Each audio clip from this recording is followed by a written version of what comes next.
Hi friends అందరికీ నమస్కారం. హంసవేణి గట్టి యూట్యూబ్ ఛానల్కు వెల్కమ్ ఫ్రెండ్స్, వెల్కమ్. ఇంతవరకు ఎవరైనా నా ఛానల్ను సబ్స్క్రైబ్ చేసుకోకపోతే please subscribe my channel friends. ఈరోజు మనం ఇంట్లో పిరమిడ్ కట్టుకుంటే వాస్తు దోషాలు పోతాయా? మరి చాలామందికి డౌట్ ఉంది కదా ఫ్రెండ్స్, వాస్తు దోషాలు పోతాయి అని. అంటే మనకు వస్తువుల ప్రభావము మన మీద 5% ఉంటుంది ఫ్రెండ్స్. అంటే ఏదైనా ఒక చెప్తూ ఉంటారు కొన్ని నెగిటివ్ కొన్ని పాజిటివ్ అని, అన్నీ మనము సృష్టించినవే ఆ మంచి చెడు నెగిటివ్ పాజిటివ్ అనేవి. అంటే అలా ఒక వస్తువు ఏదైనా తెచ్చుకున్న వస్తువు మన ఇంట్లో ఉన్న దాని ప్రభావం మన మీద 5% మాత్రమే ఉంటుంది ఫ్రెండ్స్. కానీ వాటి మీద మన ప్రభావం 95% ఉంటుంది. ఎందుకంటే మన మనసు ఆలోచిస్తుంది, అయ్యో దీనివల్ల మన ఇంట్లో నెగిటివ్ వచ్చింది, మనకు అందుకే ఆరోగ్యం చెడిపోయింది. అంటే దానిని మనమే సృష్టించుకుంటున్నాము. ఆ వస్తువు మీద మన ప్రభావము 95% అంట చూడండి ఫ్రెండ్స్ ఉండేది.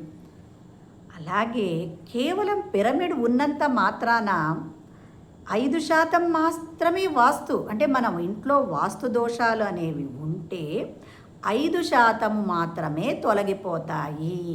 కానీ నువ్వు ప్రతిరోజు దాంట్లో కూర్చొని ధ్యానం చేయడం ద్వారా నీ ఇంట్లో ఉన్న ప్రాబ్లమ్స్ వాస్తు దోషాలు అన్నీ తొలగిపోతాయి.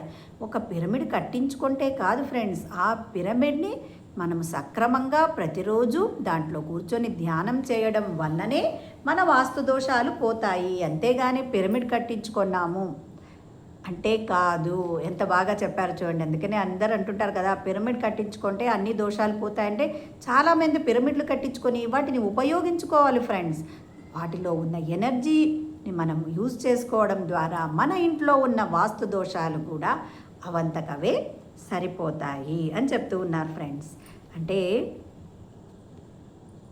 అందుకనే అంటారు, కొత్తగా కట్టించిన పిరమిడ్కి పాతగా ఉన్న పిరమిడ్కి ఆకాశానికి భూమికి ఉన్నంత తేడా ఉంది.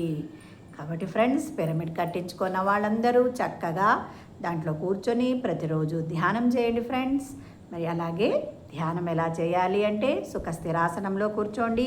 పైన కూర్చున్న వాళ్ళైతే కాళ్ళు 2 క్రాస్ చేసుకోండి. అద్దాలు అంటే పక్కన పెట్టండి. మరి వేళ్ళలో వేళ్ళు పెట్టుకొని ఒడిలో పెట్టుకోండి. చక్కగా మీ సహజమైన శ్వాసను గమనించండి ఫ్రెండ్స్. అలా గమనిస్తూ ఉంటే మరి ఆలోచన రహిత స్థితి, థాట్ల స్టేజ్ వస్తుంది. దాన్నే మనము ఆత్మస్థితి మరి ధ్యాన స్థితి అంటాం ఫ్రెండ్స్.